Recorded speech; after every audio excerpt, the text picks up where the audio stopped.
Hey guys, I know it's a little early, but I hope you guys have the best possible Halloween that you can this year. So, I found a few more paranormal stories for you guys that I hope will either freak you out or just entertain you right in time for Halloween. Okay, so this first one is called The White Lady of Burger King. For a while, things have calmed down in my life with the supernatural, but as of the last couple years, all kinds of bizarre events are happening. I thought some would make a great story to share with you, but I'm starting with an ongoing saga of what we dubbed the White Lady at my Burger King. I've worked for the company for a year now, and both locations I have been at were haunted. While there's not much story to the first store I was at, what I experienced on the night shift along with others at my current store is something straight out of a horror movie. It started simple enough. One night, while I was manning the front counter, I noticed a young woman in her 20s waving to get my attention. She had what I'd best describe as a formal white gown on from the flapper days, with long blonde hair. I explained I'd be right with her and turned away for less than a second. In the time I'd taken to turn my back around, she was gone. I assumed I was just exhausted and wrote it off until a month later. My coworkers and I were discussing ghosts, and while asking if a friend believed in them, she mentioned she'd seen one at work. When I asked the story, I'll give you one guess as to the specter she described. That's right, the same lady, the same wave, even standing in the same place. It really creeped us out, but we didn't think much of it. But apparently, the woman knew we'd seen her because that's when the haunting began. It started as little things. To this day, I see her in the lobby doing various things. Whether it be waving me down again, sitting in a booth staring out the window, or dancing as if she's at the most elegant one-person ball I had ever seen. Other people claim to see her too, including one employee who I'd never seen so spooked in my life. Overall, however, she seemed to keep to herself, so we let her be. About a month after her frequent appearances, however, things started to become less Casper and more poltergeist. One night, after I had clocked out and went home, one of my employees was waiting for a ride and swore to me as she was walking around, something followed her. Loud, heavy footsteps that she said made her blood run cold. I found this a little eerie, but thought nothing of it, even after she quit, no longer wishing to work the night shift. Then came my disturbing experience. At about 11:55, only 5 minutes till closing, I was taking orders. I told the current car that I didn't have a specific item they wanted. What I was greeted by was the most blood-curdling scream I've ever heard in my life. Like the sound of a woman in a horror movie just moments before being taken out by some man in a mask. I threw off my headset, thinking it was just someone in the car, and as the car, who didn't want the food, drove off, I noticed distinctly that there was only one passenger in the car. A man. Understandably, I was visibly shaken and thank God that I never got another car before I was able to take it off for the night. After that, her appearances became far more frequent.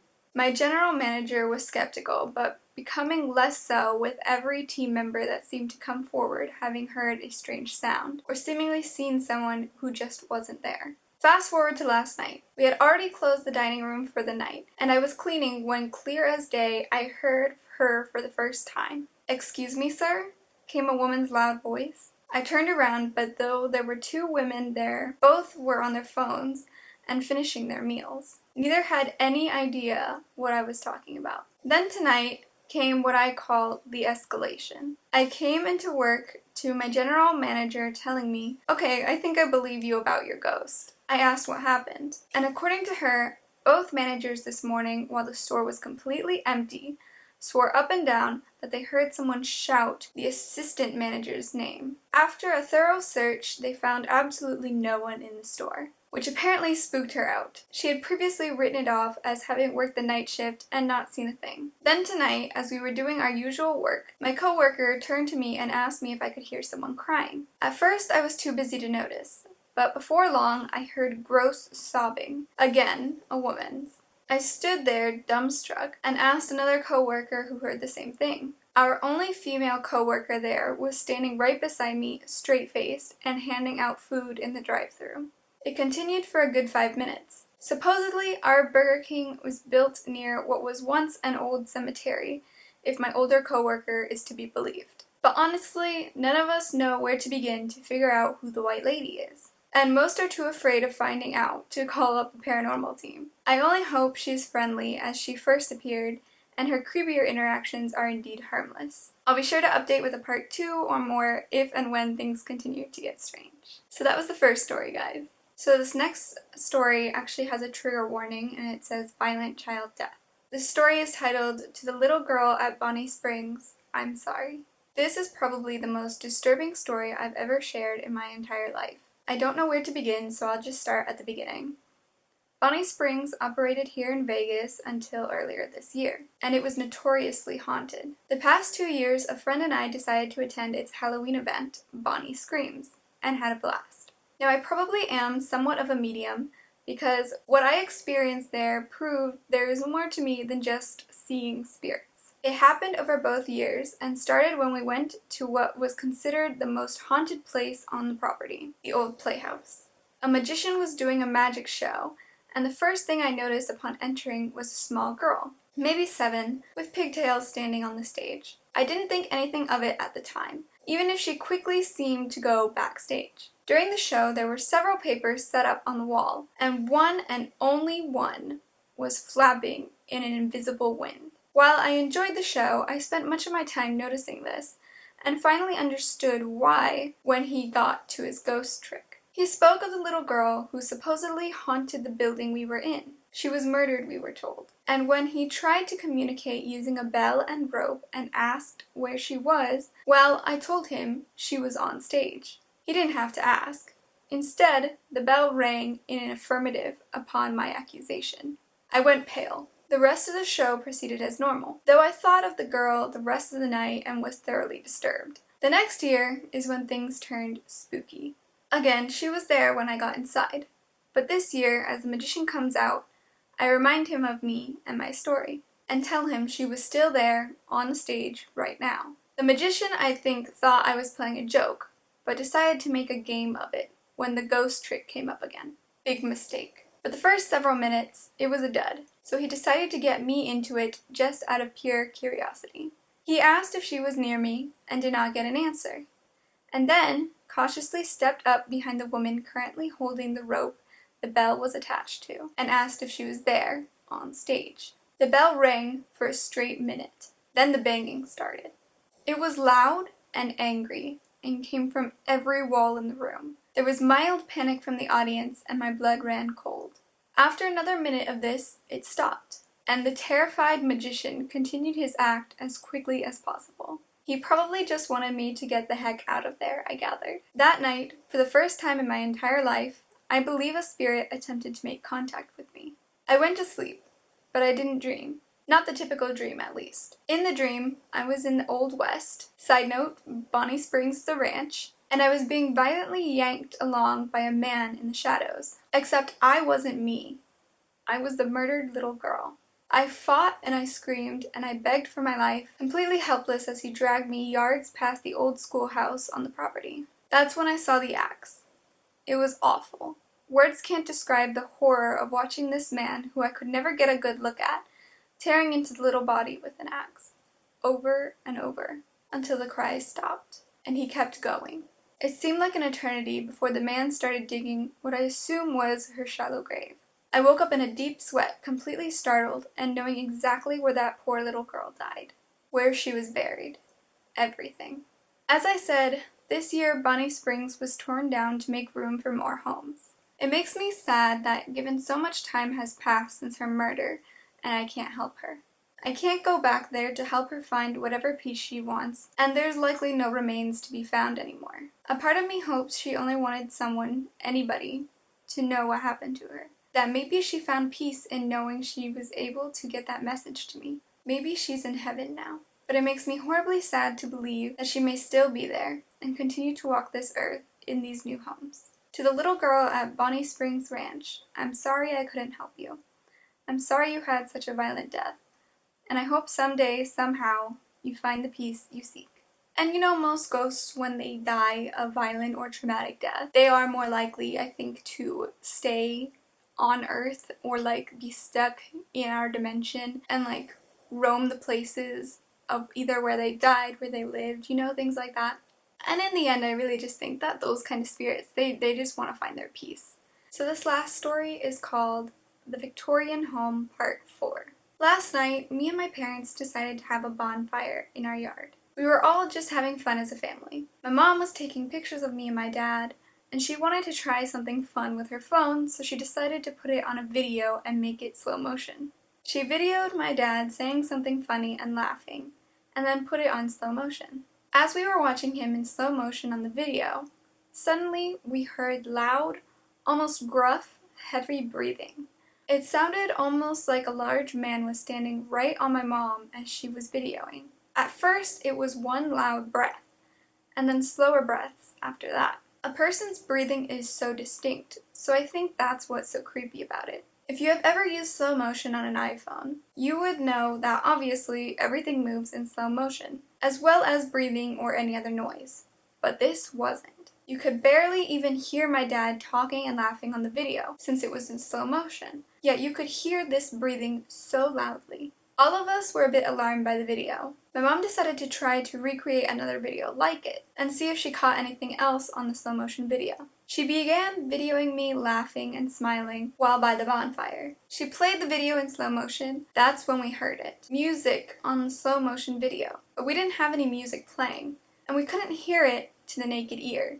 It sounded like someone was hitting notes on a piano. It just kept going bing, bing, bing, really slowly. Possibly sounded maybe even like someone slowly winding up an old music box of some sort. But to all of us, we thought piano keys.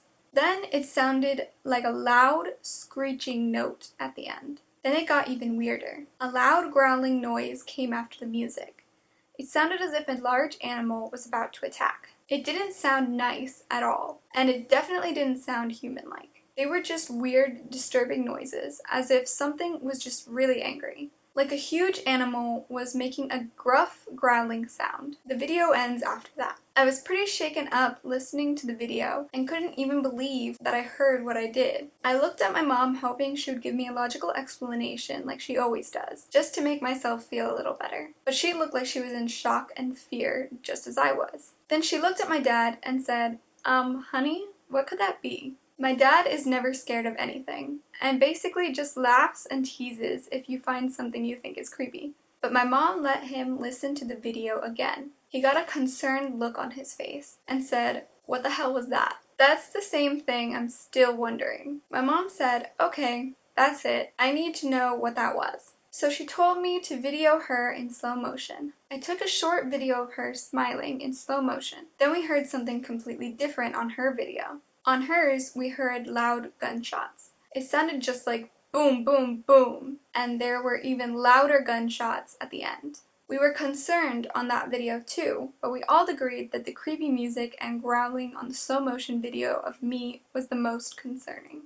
It seemed like every time we put the videos on in slow motion, we were hearing noises that were happening somewhere else, and not where we were at the time. But I knew that the noise just had to be happening at that moment, which made no sense. We had no music, no gun, and there definitely wasn't anything making that sort of growling noise we heard. And we were only hearing these noises in slow motion. My mom got up and said we should go use slow mode in the house and see if it does anything. So we kept all of the lights off and turned on the slow mode and began recording each room in our house. My mom headed into the living room first, which is where she saw the little girl running away. She ended the video and we all huddled around to see the video, watching it in slow motion to see if we saw or heard anything at all. Then my mom pointed at the video and said, "There." She rewinded the video and we all saw an orb shooting rapidly past. But how exactly? The video was in slow motion. Nothing could have been moving that fast. Then, we even saw 2 more orbs after that, moving at the same exact speed. We used the slow mode video everywhere else in the house as well, but that was the only room we saw anything in. I don't think that any of these occurrences should be brushed off because it feels to me like a sort of demonic entity since listening to these rather disturbing videos. My grandpa passed away from a lung disease September 1st. My mom said she has been trying to communicate with him and has been talking to him. Before we began taking the slow motion videos around the bonfire, we had been talking about an incident that happened to my mom. She received a Facebook message saying that my grandpa wanted to be tagged in a picture of him, which was posted in memory of him. But obviously, he had already passed away 6 days before this happened. So how was he asking to be tagged in a picture? My mom was even in tears after this happened. She saw it as a sign that he was trying to tell her that he was still there. But since we had been talking about this incident before taking the videos, what if something else is just trying to toy with us into making us think it was him? And that is very possible. A lot of the times I feel like, especially when you use things like Ouija boards, you don't know for certain if you are communicating with your actual past loved one or the entity that you want to communicate with, or something demonic that is impersonating it. I don't know about this Facebook one though. I mean, it very well could be him communicating through that Facebook post, because I've heard other people had this happen to them. It's kind of creepy. It could also be like a hacker, but like who would hack like a grandfather's account who's I don't know. Anyway, when we heard the video where there was music and growling, we all knew that it wasn't my grandpa, because he would never sound like that. I don't believe that you can welcome something else into your house just by trying to communicate with a deceased loved one, but I really don't know much about how that works. Again, I think it's pretty possible to have another entity enter when you're trying to communicate with any spirit. But after the disturbing videos, my mom said that she was going to have to stop trying to talk with Grandpa, as sad as it was, because she didn't want to stir anything paranormal up any more than she possibly already had. My mom kept all the videos on her phone, and I have listened to them at least a dozen times, but still can't debunk anything. I feel that I should be concerned and look forward to hearing more opinions.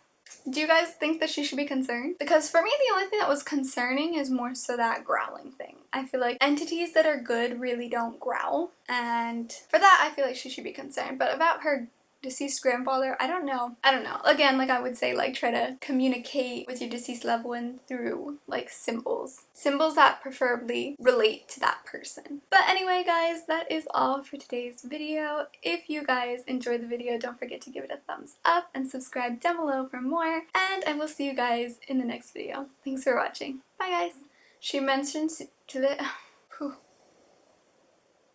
I'm freaking myself out. My legs are getting numb.